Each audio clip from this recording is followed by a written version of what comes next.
Hello and welcome. আজকে MCQ সিরিজের part 5। এই পার্ট 5-এ কিছু মিলিয়ে মিশিয়ে কোয়েশ্চেন আজকে আমি এখানে রেখেছি। তার কারণ হচ্ছে কতদিন ধরে একটু বেশ বোরিং হয়ে যাচ্ছিল, শুধু হিস্ট্রি আর পলিটি এরকম হয়ে যাচ্ছিল কয়েকটা। তো আজকে আমি এই জন্য কয়েকটা মিশিয়ে মানে জেনারেল নলেজের উপরই মিলিয়ে মিশিয়ে কিছু কোয়েশ্চেন রেখেছি, সব কিছুর উপরই। তো দেখা যাক ফার্স্ট কোয়েশ্চেনটা কি আছে আমাদের কাছে।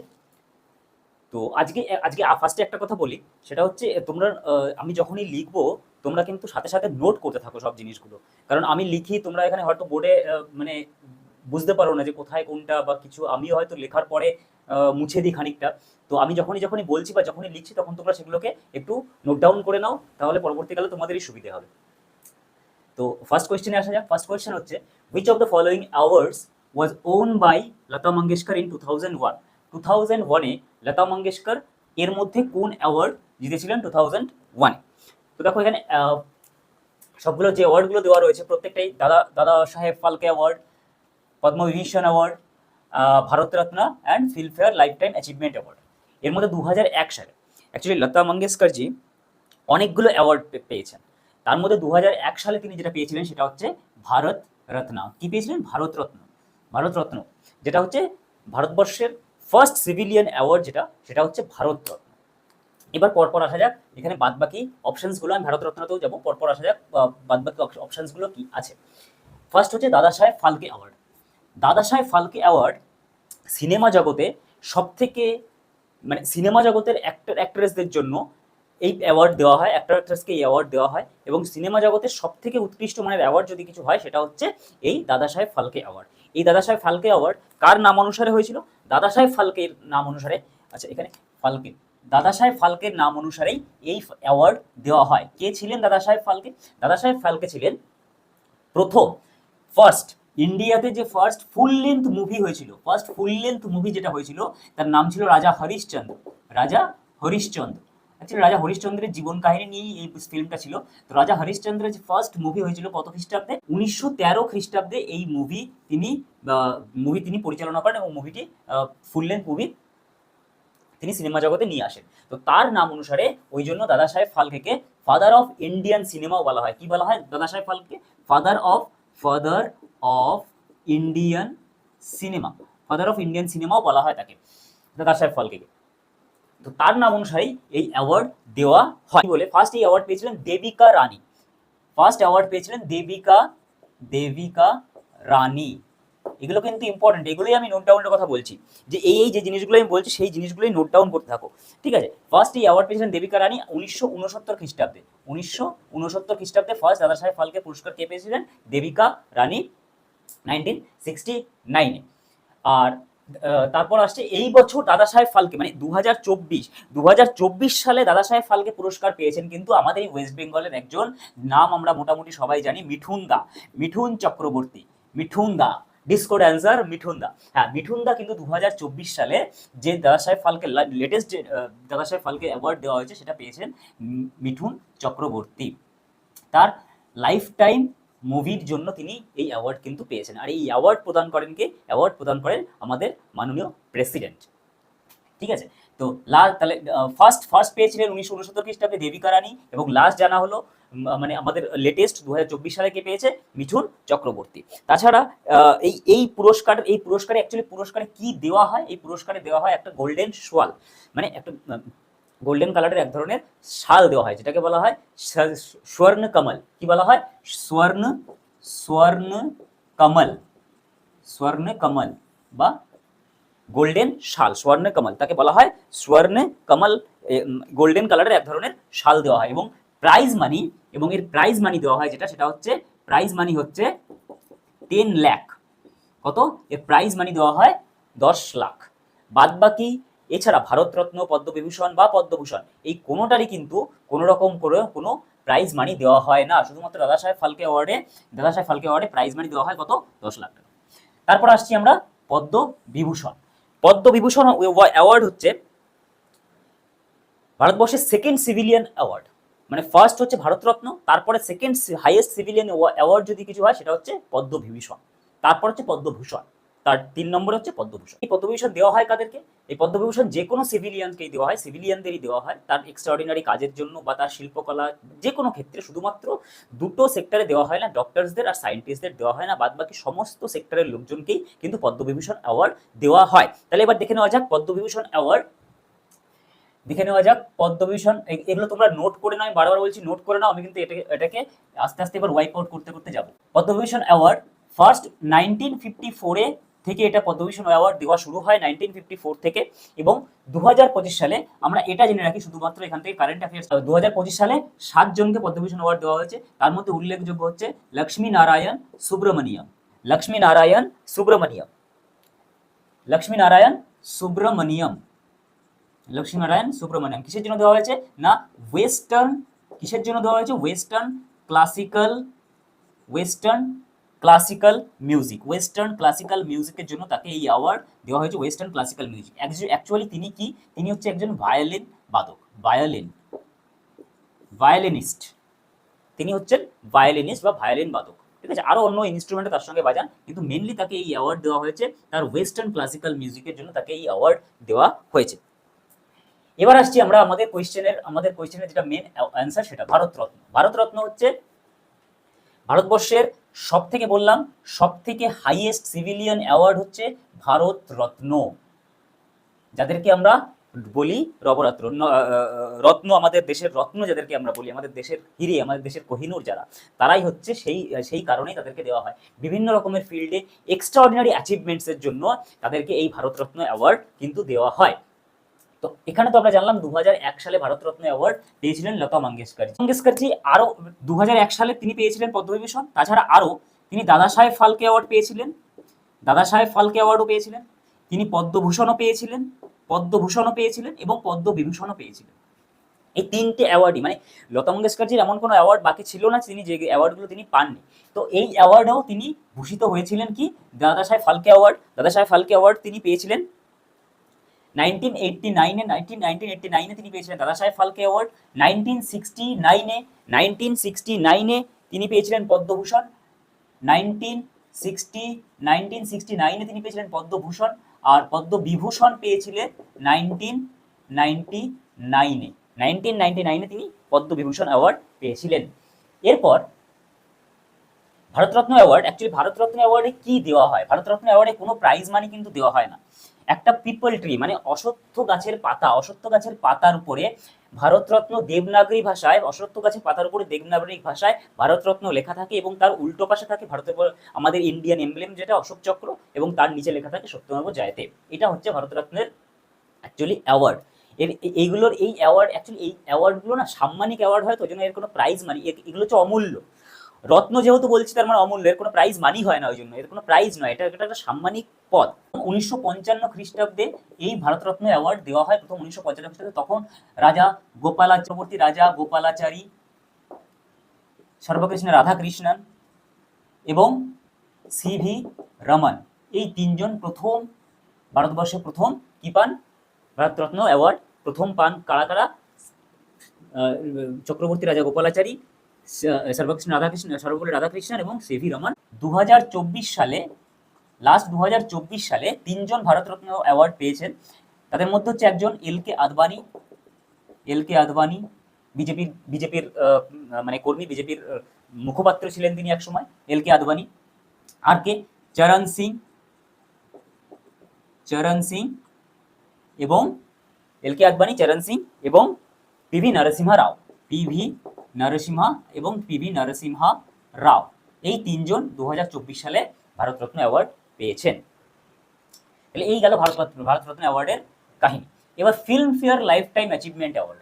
এই Filmfare lifetime achievement award 2024 সালে, এতে বলার তেমন কিছু নেই। Filmfare lifetime achievement award, এখানে অ্যাকচুয়ালি এই অ্যাওয়ার্ডে, ফিল্মফেয়ার অ্যাওয়ার্ডে প্রথম শুরু হয়েছিল 1991-এ। প্রথমবার পেয়েছিলেন অমিতাভ বচ্চন। প্রথম পেয়েছিলেন কে? অমিতাভ বচ্চন।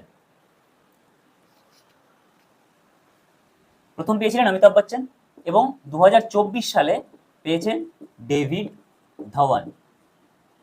এই অ্যাওয়ার্ডেও মানে লাইফ টাইমে যার যে ফিল্ম সে প্রডিউসার হোক, প্রডিউসার ডিরেক্টর হোক, অ্যাক্টর হোক, অ্যাক্ট্রেস হোক, তার লাইফ টাইম অ্যাচিভমেন্টের জন্য তাকে ফিল্মফেয়ার অ্যাওয়ার্ড দেওয়া হয়।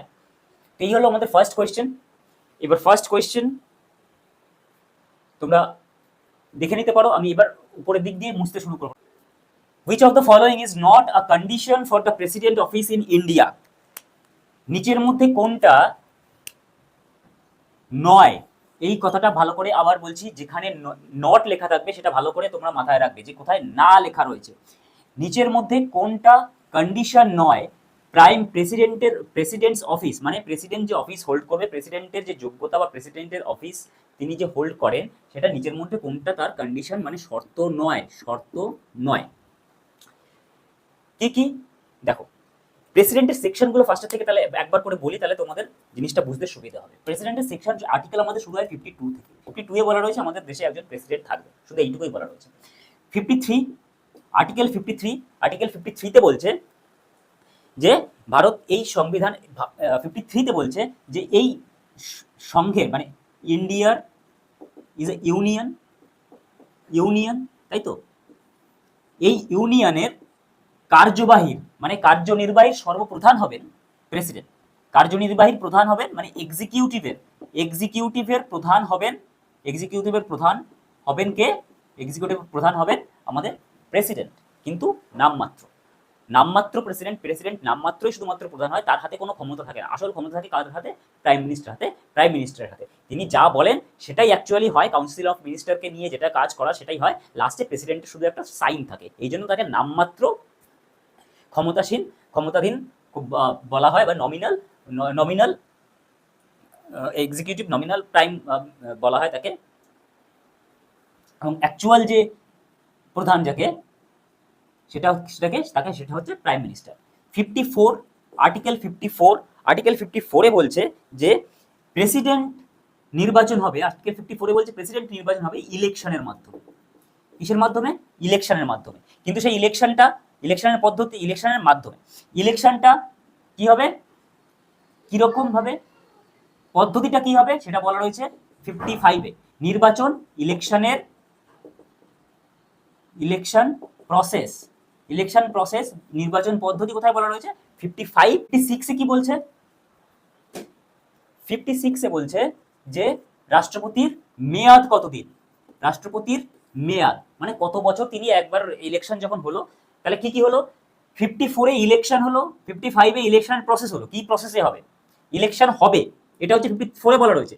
55 এ বলা রয়েছে ইলেকশনের প্রসেস কি হবে। 56 এ বলছে তার মানে ইলেকশন হয়ে প্রেসিডেন্ট সিলেক্ট হয়ে গেল। এবার সিলেক্ট হয়ে যাওয়ার পরে তারপরে তিনি কত বছর থাকবেন, এই কোশ্চেনটাই আসবে মাথায়। সিলেক্ট হয়ে গেল, তারপর আবার কতদিন থাকবে? তিনি থাকবেন 5 বছর পর্যন্ত। তিনি থাকবেন কত বছর পর্যন্ত? 5 বছর পর্যন্ত। 5 বছর পরে আবার রি-ইলেকশন হবে। এই রি-ইলেকশনের জন্য একটা আর্টিকেল রয়েছে, রি-ইলেকশন হতে পারে। তার মানে এর পরেরটাই রি-ইলেকশনের জন্য থাকবে। তার মানে 57 মনে রাখার সুবিধার জন্য এরকম ভাবে মনে রাখতে হয়। দেখো মেয়াদ কমপ্লিট হয়ে গেল তো আবার নির্বাচন হবে। তো আবার নির্বাচন হতে গেলে যে প্রেসিডেন্ট রয়েছে সে তার নির্বাচন আবার হতে পারে।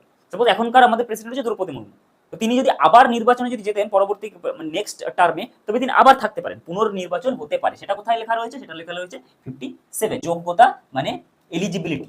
আমরা যদি বলি এলিজিবিলিটি যোগ্যতা, রাষ্ট্রপতির যোগ্যতা কি কি হবে।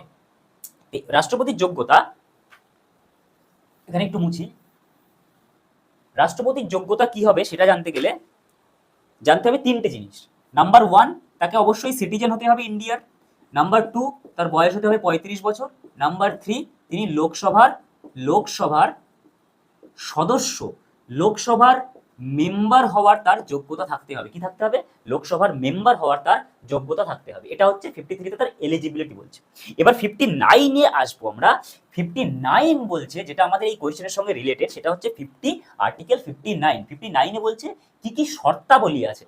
মানে তুমি যে প্রেসিডেন্ট, আমি যে প্রেসিডেন্ট হবে, এটা তো একটা তো গেল, এতক্ষণ পর্যন্ত হলো নির্বাচন হবে, তার যোগ্যতা কি লাগবে সেটা হলো, কিন্তু তার শর্ত কি আছে। এবার আসবে শর্তাবলী মানে তোমাকে এই জিনিসগুলো পালন করতে হবে, তবেই তুমি রাষ্ট্রপতি হতে হবে। তোমার যোগ্যতা শুধু থাকলেই হবে না, যোগ্যতার সাথে সাথে আরো এই শর্তাবলী আছে আমাদের, এই শর্তাবলীগুলো মানতে হবে। সংবিধানে এই শর্তাবলীগুলো লেখা আছে এবং শর্তাবলীগুলো মানতে হবে। সেই শর্তাবলীগুলো কি? নাম্বার 1, পাগল, দেউলিয়া এই ধরনের কোনো কিছু তিনি হবেন না। তারপর তিনি কোনো অফিসিয়াল পদ, কোনো অফিসিয়াল পোস্ট হোল্ড করতে পারবেন না। দেখো এখানকার ফার্স্ট অপশন রয়েছে কি, তাহলে নটের মধ্যে এইটা হবে না, এটা তো আগেই কেটে গেল, এলিমিনেট হয়ে গেল। অফিসিয়াল পোস্ট তিনি হোল্ড করতে পারবেন না। নাম্বার 2, এখান যে অপশনগুলো আছে সেই অপশনগুলো থেকে তুলেই এখানে সবগুলো বলা রয়েছে। নাম্বার 2 বলা আছে তিনি যে রেসিডেন্সে থাকবেন, মানে রাষ্ট্রপতির যে রেসিডেন্স, সেই রেসিডেন্সের জন্য তিনি কোনো রকমের কোনো রেন্ট পেমেন্ট করবেন না, বরঞ্চ তাকে যে ভাতা এবং সুবিধাগুলো আছে সেই ভাতা এবং সুবিধাগুলো তাকে দিতে হবে। ঠিক আছে, ভাতা এবং সুবিধাগুলো তাকে দিতে হবে। 3 নম্বর, যে ভাতা এবং সুবিধাগুলো তিনি পাচ্ছেন, মানে যে বেতন ভাতা যে সুবিধাগুলো পাচ্ছেন, তার কার্যকাল থাকা মানে তিনি যে টেনিয়রটা রয়েছেন, সেই টেনিয়র সাপোজ 5 বছর তিনি তার টেনিয়র, তার মধ্যে কমানো যাবে না কোনো রকম ভাবে। তিনি যা পাবার, প্রথম থেকেই যা পাওয়ার যোগ্য লাস্ট দিন পর্যন্ত সেটাই পেতে থাকবেন। 4 নম্বর, তিনি কোনো সংসদে তিনি মানে সংসদে মানে পার্লামেন্টের কোনো হাউসের তিনি সদস্য হবেন না, মেম্বার হতে পারবেন না। তাহলে এবার চলে আসি আমরা কোশ্চেনে, তাহলে কিভাবে এলিমিনেট করব। The allowances shall not be diminished, তার মানে এটাও হবে না, তার মানে এটাও তার যোগ্যতা শর্তাবলীর মধ্যে এটাও আছে, সুতরাং ওই জন্য হবে না। আমাদের এখানে কি চেয়েছে, নট চেয়েছে, আমি বারবার বলছি এই দিকে যাও, নট চেয়েছে আমাদের কাছে। তাহলে নট হলে কি হবে, কোনটা নয়, কন্ডিশন কোনটা নয়, এগুলো তো সব কন্ডিশন, তাহলে কন্ডিশন কোনটা নয় সেটা দেখতে হবে। তারপরে কি বলছে, এটাও একটা কন্ডিশন, তার মানে এটা হবে না, এটা আমাদের অ্যান্সার হবে না। He shall not be entitled without payment of rent, এই যে উইদাউট পেমেন্ট অফ রেন্ট, রাষ্ট্রপতি যে ঘরে থাকবে, আমাদের দেশের সম্মানীয় যে ব্যক্তি, যে আমাদের দেশের ফার্স্ট সিটিজেন, তাকে যদি রেন্ট দিতে হয়, তাহলে তার থেকে দুর্ভাগ্যজনক অবস্থা তো আর হতে পারে না, তাই না? মানে বাংলাদেশেও মনে হয় এরকম হয় না, যে আমাদের দেশের প্রধানমন্ত্রীকে, মানে এই কোয়েশ্চেনটা যদি কেউ কিছু না জানে, পলিটির কিছু না জানে, সেও অ্যান্সার করতে পারবে। কারণ একটা বেসিক নর্মাল সেন্স, যে রাষ্ট্রপতি আমাদের দেশের যে প্রথম সিটিজেন, তাকে যদি রেন্ট দিয়ে ঘরে থাকতে হয়, তাহলে সেটা লজ্জাজনক নয় দেশের জন্য। সুতরাং ফার্স্টেই তো এই অ্যান্সারটা দেওয়া উচিত, তাকে পেমেন্ট উইদাউট রেন্ট তিনি থাকতে পারবেন না, এটাই অ্যান্সার হবে। কারণ কোনো রকমের রেন্ট কোনো কিছু তার কাছ থেকে নেওয়া যাবে না, উল্টে তাকে দিতে হবে আরো কত কিছু। তারপরের অপশনে কি বলছে, he shall not be member of, এটা তো শর্তাবলীর মধ্যেই আছে, সুতরাং এটাও অ্যান্সার হবে না। তো আমাদের অ্যান্সার কোনটা হবে, অ্যান্সার হবে এইটা, রাইট অ্যান্সার হবে এটা, যে এটা শর্তাবলী না। তাহলে এবার নেক্সট আসি, which of the following states is the highest producer of pulses. আচ্ছা, এইবার গেল, কোন স্টেট, ইন্ডিয়ার কোন স্টেট পালস মানে ডাল শস্য, দানা শস্য যেগুলো হয়, মানে ডাল টাইপের যেসব জিনিস, সেইগুলোকে পালসেস বলে। তো সেই পালসেসে কোন প্রডিউসিং এ কোন স্টেট হাইয়েস্ট প্রডিউস করে? অ্যান্সার হবে মধ্যপ্রদেশ। কি? মধ্যপ্রদেশ। অ্যান্সার কি? এমপি। সেকেন্ড স্টেট হচ্ছে মহারাষ্ট্র। এমপি হচ্ছে ফার্স্ট হচ্ছে এমপি, সেকেন্ড হচ্ছে মহারাষ্ট্র। সেকেন্ড হচ্ছে মহারাষ্ট্র, সেকেন্ড নাম্বারে আছে। থার্ড নাম্বার আছে রাজস্থান। ঠিক আছে, পালস প্রোডাকশনে ফার্স্ট হচ্ছে এমপি, সেকেন্ড হচ্ছে মহারাষ্ট্র, রাজস্থান হচ্ছে থার্ড নাম্বারে। বিহার নেক্সট কোয়েশ্চেন, তাহলে অ্যান্সার আমাদের বেরিয়ে গেল, অ্যান্সার হচ্ছে এইটা বিহার কিসের জন্য বিখ্যাত? বিহার হচ্ছে লিচুর জন্য বিখ্যাত, যেটার দাম এখন চলছে হাইয়েস্ট, কারণ এই বছর বিহারে লিচু হয়নি। আর বিহারের মুজফ্ফরপুর জেলায় সব থেকে বেশি লিচু হয় মুজফ্ফরপুর জেলায়। ঠিক আছে, এবছর বিহারে লিচু হয়নি বলে সারা দেশে লিচুর আকাল এবং লিচুর দাম কমছেই না। বিহার কিসের জন্য বিখ্যাত? বিহার হচ্ছে লিচু উৎপাদনে ভারতবর্ষের সব থেকে সেরা, সব থেকে বেশি লিচু উৎপাদন হয় কোথায়? বিহারে। হরিয়ানা অটোমোবাইল ইন্ডাস্ট্রিতে কিন্তু হরিয়ানার নাম উল্লেখযোগ্য স্থানে, ভারতবর্ষের উল্লেখযোগ্য স্থানে রয়েছে হরিয়ানার নাম। অটোমোবাইল মানে প্যাসেঞ্জার কার যদি বলো, তাহলে ভারতবর্ষে যা প্রডিউস হয় তার 2/3 প্রডিউস হয় কোথায়? হরিয়ানায়। 50% যে ট্রাক্টর তৈরি হয় সারা ভারতবর্ষে, তার মধ্যে 50% তৈরি হয় হরিয়ানায়। যা মোটরসাইকেল আছে, যে মোটরসাইকেল আমরা ডেলি চড়ি, সেই মোটরসাইকেলের 60% মোটরসাইকেল কিন্তু তৈরি হয় কোথায়? হরিয়ানায়। ঠিক আছে, তার মানে বড় বড় কোম্পানিগুলো যত প্রোডাকশন হাউস আছে সব ওইখানেই রয়েছে, এই জন্য অটোমোবাইল ইন্ডাস্ট্রিতে। পাঞ্জাব তো বলার আর অপেক্ষা রাখে কি, হুইট উৎপাদনে পাঞ্জাব সর্বপ্রথম, ফার্স্ট কি হুইট উৎপাদনে সর্বপ্রথম। এবং পাঞ্জাবকে কি বলা হয়? Food bowl of India. কি বলা হয়? Food bowl of India. কি বলা হয় পাঞ্জাবকে? ফুড বাউল অফ ইন্ডিয়া, ভারতবর্ষের খাবারের বাটি বলা হয় কাকে? খাবারের পাত্র, বাটি মানে খাবারের পাত্র বলা হয় কাকে? পাঞ্জাবকে। এত পরিমাণ গম এখানে উৎপাদন হয়। গম উৎপাদনে দ্বিতীয় কে? Uttar Pradesh. Next, Mahendra Varman one was the ruler. এবার আমি উপরেরটা মুছে নিচ্ছি, যদি কারো স্ক্রিনশট নেওয়ার থাকে। তারপর হচ্ছে Mahendra Varman one was the ruler of which dynasties. Mahendra Varman one কোন ডাইনেস্টির রাজা ছিলেন? মহেন্দ্র বর্মন ওয়ান ছিলেন পল্লব ডাইনেস্টির রাজা ছিলেন মহেন্দ্র বর্মন ওয়ান ছিলেন পল্লব ডাইনেস্টি কত খ্রিস্টাব্দ থেকে কত খ্রিস্টাব্দ? 600 থেকে 630 সিই, মানে আমরা বলতে পারি 7th সেঞ্চুরির প্রথম দিকের রাজা ছিলেন মহেন্দ্র বর্মন ওয়ান, পল্লব ডাইনেস্টির। ফাউন্ডার কে ছিলেন? ফাউন্ডার ছিলেন সিংহা বিষ্ণু। তামিলনাড়ুর সাইড থেকে ম্যাক্সিমাম পল্লব ডাইনেস্টি মানে বিস্তৃত ছিল কোথায়? পল্লব ডাইনেস্টি বিস্তৃত ছিল ম্যাক্সিমামটা তামিলনাড়ুর সাইড, তামিলনাড়ু, আন্ধ্রা এই সাইডটাতে ছিল পল্লব ডাইনেস্টির জায়গা ছিল, কিন্তু এই মানে এখনকার দিনের এই জায়গাটা ছিল পল্লব ডাইনেস্টির এরিয়া। তারপর হচ্ছে পান্ডিয়া ডাইনেস্টির সময়কাল ছিল হচ্ছে মোটামুটি 6th সেঞ্চুরি থেকে 13 to 14 সেঞ্চুরি পর্যন্ত টাইম পিরিয়ড ছিল পান্ডিয়া ডাইনেস্টির টাইম। এই পান্ডিয়া ডাইনেস্টির ফাউন্ডার কে ছিল? এই পান্ডিয়া ডাইনেস্টির ফাউন্ডার ছিল কাদুগান, মানে এটা অনেক রকম ভাবে উচ্চারণ করা, কাদুগান বা কাড়ুগান। তো কাড়ুগান ছিল এই পান্ডিয়া ডাইনেস্টির ফাউন্ডার। আর পান্ডিয়া ডাইনেস্টির এই 13th সেঞ্চুরিতে একজন বিখ্যাত রাজার নাম ছিল মারাবর্মন। বিখ্যাত নাম ছিল মারাবর্মন কুলাসেকারা। মারাবর্মন কুলাসেকারা ছিল 13th সেঞ্চুরির একজন বিখ্যাত রাজার নাম পান্ডিয়া ডাইনেস্টির। ঠিক আছে, তারপর আমরা চলে আসি চালুক্য বংশ তো ফেমাস। চালুক্য, তারপরে অপশন হচ্ছে চালুক্য। চলে আসি চালুক্যতে 6th সেঞ্চুরি সি থেকে মোটামুটি 12th সেঞ্চুরি পর্যন্ত এই চালুক্য বংশ কিন্তু চালুক্য ডাইনেস্টি ইন্ডিয়ার সাউথে, এর এই যতগুলো বলছি ততগুলো সব সাউথের ডাইনেস্টি, ঠিক আছে, সাউথের ডাইনেস্টি। তো চালুক্য ডাইনেস্টি 6th সেঞ্চুরি থেকে মোটামুটি 12th সেঞ্চুরি পর্যন্ত ইন্ডিয়াতে ঠিকঠাক ভাবে তাদের ডাইনেস্টি চালিয়ে গেছিল। এবং চালুক্য ডাইনেস্টির অ্যাকচুয়ালি প্রথম দিকে 6 থেকে 8 সেঞ্চুরি পর্যন্ত চালুক্যর আর্লি যে স্টেজটা, এই আর্লি স্টেজটাকে বলা হতো বাদামি চালুক্য। এবং এই কারণে চালুক্য ডাইনেস্টির ক্যাপিটাল ছিল হচ্ছে বাদামি। চালুক্য ডাইনেস্টির ক্যাপিটাল কি ছিল? বাদামি। তারপরে ওয়েস্টার্ন চালুক্য এবং ইস্টার্ন চালুক্য, এই তিনটে ভাগে চালুক্য ডাইনেস্টি ভাগ হয়ে যায়। এদের মধ্যে মানে চালুক্য ডাইনেস্টির সেরা মানে কিছু মহৎ রাজার নাম যদি বলি তাহলে কারা? পুলকেশিয়ান টু, ফার্স্ট পুলকেশিয়ান টু, বিক্রমাদিত্য এবং রাজা কারা ছিল? পুলকেশি 1, পুলকেশি 2, তারপর হচ্ছে বিক্রমাদিত্য, রাজা, ঠিক আছে, এরা ছিল চালুক্য বংশের কিন্তু কিছু মহৎ রাজা, ঠিক আছে। আর এদের আর্কিটেকচার এই সময় মানে চালুক্য আর চোল কিন্তু প্রচুর দ্রাবিড়িয়ান স্টাইলে প্রচুর মন্দির নির্মাণ করেছিলেন সাউথের দিকে।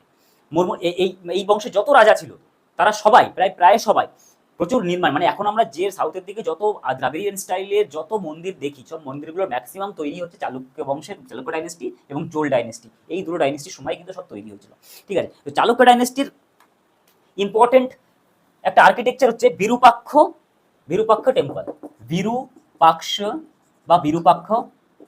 বিরূপাক্ষ টেম্পল। এই টেম্পলটা চালুক্য বংশের আর্কিটেকচারের মধ্যে সবথেকে উল্লেখযোগ্য। তাহলে এই গেল চালুক্য। তারপরে আসছি নেক্সট চোল সাম্রাজ্য। চোল সাম্রাজ্য তো আমরা জানি প্রায় 1500 বছর ধরে চোল সাম্রাজ্য শাসন করেছিল ভারতবর্ষের ডাইনেস্টি। চোল ডাইনেস্টি 1500 বছর ভারতবর্ষে ডাইনেস্টি, এই ডাইনেস্টি ছিল মোটামুটি ধরা হয় এবং সবথেকে বেশি পিক টাইম ছিল এদের 9th সেঞ্চুরি থেকে 13th সেঞ্চুরি পর্যন্ত এদের পিক টাইম ছিল। এই পিক টাইমে কতজন মহান রাজা হয়েছিলেন, সেই রাজারা আমাদের ভারতবর্ষের তখন অ্যাকচুয়ালি ওই সময় ভারতবর্ষের গ্লোরিয়াস পিরিয়ড ছিল। সাউথ ইন্ডিয়া তো অবশ্যই, নর্থ ইন্ডিয়াতে এবং নর্থ ইন্ডিয়াতে ওই সময় সুলতানি শাসন চলছিল। সাউথ ইন্ডিয়া কিন্তু ফুলে ফেপে উঠছিল এবং সাউথ ইন্ডিয়ার গ্লোরিয়াস পিরিয়ড ছিল এই টাইমটা। 9th সেঞ্চুরি থেকে 13th সেঞ্চুরি পর্যন্ত মানে চোল ডাইনেস্টির যে সাম্রাজ্য বিস্তার যে সাম্রাজ্য বিস্তৃত হয়েছিল, সেই সাম্রাজ্য তারা মোটামুটি মালদ্বীপ, জাভা, ইন্দোনেশিয়া, সুমাত্রা, এদিকে শ্রীলঙ্কা, এই টোটাল জায়গাটাকে কিন্তু তারা জুড়ে নিয়েছিল একদম মিডিল থেকে শুরু করে, ভারতবর্ষের মিডিল থেকে। কারণ মুঘল সাম্রাজ্য হোক আর সুলতান শাসক হোক, কেউ মিডিলের পর থেকে সাউথের দিকে কিন্তু কোনো রাজাই, মানে ঔরঙ্গজেব পর্যন্ত হেরে গেছিল, তারা মিডিল থেকে নিচের দিকে নামতেই পারিনি, ঠিক আছে না? তো সাউথের দিকে কোনোদিনই মুসলিম শাসক, কোনো মুসলিম শাসক বা কোনো মুঘল শাসক কিন্তু রাজত্বে আসতে পারেনি। তো মিডিল থেকে, ইন্ডিয়ার মিডিলের দিক থেকে তারপর ওই দিক পুরো সাম্রাজ্য বিস্তার করেছিল চোল বংশের রাজারা। এবং এই চোল বংশের রাজাদের মধ্যে সবথেকে উল্লেখযোগ্য রাজার নাম হচ্ছে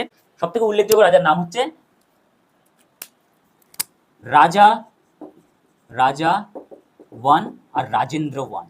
ইনি হচ্ছেন সবথেকে উল্লেখযোগ্য, রাজেন্দ্র 1। ইনি পুরো সাম্রাজ্যটাকে এত বিস্তৃতিতে পৌঁছে দিলেন। এবং এই চোল সাম্রাজ্যের ধরা হয়, চোল সাম্রাজ্যের ফাউন্ডার হচ্ছে বিজয়ালয়।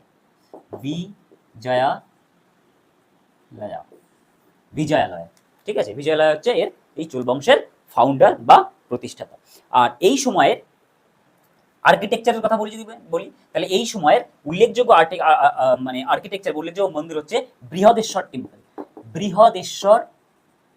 বৃহদেশ্বর টেম্পল, এই কোশ্চেনগুলো কিন্তু আসে পরীক্ষায় যে বৃহদেশ্বর টেম্পল কোন ডাইনেস্টিতে করা হয়েছিল, কোন ডাইনেস্টিতে এই বৃহদেশ্বর টেম্পল প্রতিষ্ঠা করা হয়েছিল, চোল ডাইনেস্টির সময়, ঠিক আছে। এবং এই বৃহদেশ্বর টেম্পল কিন্তু ইউনেস্কোর ওয়ার্ল্ড হেরিটেজ সাইট হিসেবে কিন্তু এর নামাঙ্কন করা হয়েছে এই বৃহদেশ্বর টেম্পলকে, ঠিক আছে। ওয়ার্ল্ড হেরিটেজ সাইটে স্থান পেয়েছে, ইউনেস্কোর ওয়ার্ল্ড হেরিটেজ সাইটে স্থান পেয়েছে বৃহদেশ্বর টেম্পল, ঠিক আছে। তাহলে এটা গেল হচ্ছে আমার কোয়েশ্চেন নাম্বার 4। এবার আমার একটা কোয়েশ্চেনই পড়ে থাকছে, সেটা হচ্ছে কোয়েশ্চেন নাম্বার 5। কোয়েশ্চেন নাম্বার 5 এ কি বলছে দেখি। কোয়েশ্চেন নাম্বার 5 এ বলছে কেমিক্যাল ফর্মুলা অফ কুইকলাইম। কুইকলাইমের কেমিক্যাল ফর্মুলা কি? কুইকলাইমের কেমিক্যাল ফর্মুলা হচ্ছে CaO, মানে হচ্ছে ক্যালসিয়াম অক্সাইড। এটা হচ্ছে কুইকলাইমের কেমিক্যাল ফর্মুলা কি? Calcium oxide. আর ক্যালসিয়াম অক্সাইড ছাড়া এখানে আর কি আছে? CO2। আমরা সবাই জানি CO2 কি? Carbon die oxide. এটাকে নতুন করে কিছু বলার তো দরকার নেই। কার্বন ডাই অক্সাইড, যা আমরা ছেড়ে আমাদের পৃথিবীর সর্বনাশ করে দিয়েছি, সেই কার্বন ডাই অক্সাইড। আর এখানে আরেকটা জিনিস আছে, সেটা হচ্ছে এটা যেমন কুইকলাইম কি? Calcium oxide. আর লাইম ওয়াটারের ফর্মুলা কি? লাইম ওয়াটারের ফর্মুলা হচ্ছে CaOH2, ক্যালসিয়াম হাইড্রোক্সাইড। কি? Calcium hydroxide. লাইম ওয়াটারের ফর্মুলা হচ্ছে CaOH2, কি? ক্যালসিয়াম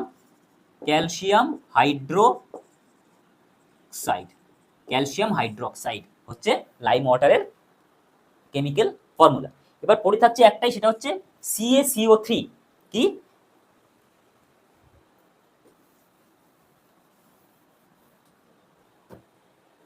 CaCO3, এটা হচ্ছে ক্যালসিয়াম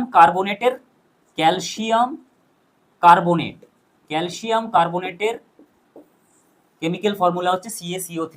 কি জিনিসটা? কি জিনিসটা হচ্ছে এক ধরনের রক, এক ধরনের পাথর টাইপের, মানে পাথর বা মার্বেল, চুনা পাথর টাইপের এক ধরনের জিনিস, পদার্থ, চুনা পাথরের মতোই বা মার্বেলের মতো এক ধরনের পদার্থ, যে পদার্থটা কিছু সামুদ্রিক প্রাণীর শেল, যেটা যেমন শামুকের শেল হয়, ঝিনুকের শেল হয়, এরকম ঝিনুকের শেলেও এই ক্যালসিয়াম কার্বনেটের মাত্রা কিন্তু ক্যালসিয়াম কার্বনেট পাওয়া যায়। এবং এটা কি কাজে ব্যবহৃত হয়? এটা অনেক রকমের কাজে ব্যবহৃত হয়। তার মধ্যে সবথেকে ইম্পর্টেন্ট যেটা হচ্ছে, সেটা হচ্ছে এটা একটা ইনগ্রেডিয়েন্ট। কিসের ইনগ্রেডিয়েন্ট জানো? ইনগ্রেডিয়েন্ট আমাদের যে গ্যাসের ট্যাবলেট আমরা যে খাই, মানে গ্যাস ট্যাবলেট বলতে আমরা যে মানে কি বলে ওটাকে, অ্যান্টাসিড। গ্যাসের ট্যাবলেট আমরা যে অ্যান্টাসিড খাই, সেই অ্যান্টাসিডের একটা ইনগ্রেডিয়েন্ট হচ্ছে CaCO3। মানে CaCO3 যদি তুমি ঠিক পরিমাণে ঠিক মাত্রায় খেতে পারো তাহলে তোমার অ্যাসিডের মাত্রা আমাদের স্টমাকে যে অ্যাসিড ফর্ম করে, এক্সেসিভ অ্যাসিড ফর্ম করে, সেই অ্যাসিডের মাত্রা কমানোর যে ওষুধ অ্যান্টাসিড পাওয়া যায়, সেই অ্যান্টাসিডের ইনগ্রেডিয়েন্ট কি, একটা উপাদান কি, CaCO3। তাহলে এই হচ্ছে আজকের MCQ সিরিজের টোটাল কোয়েশ্চেন। এরপরে নেক্সট ভিডিওতে আবার দেখা হবে। ওকে, থ্যাংক ইউ।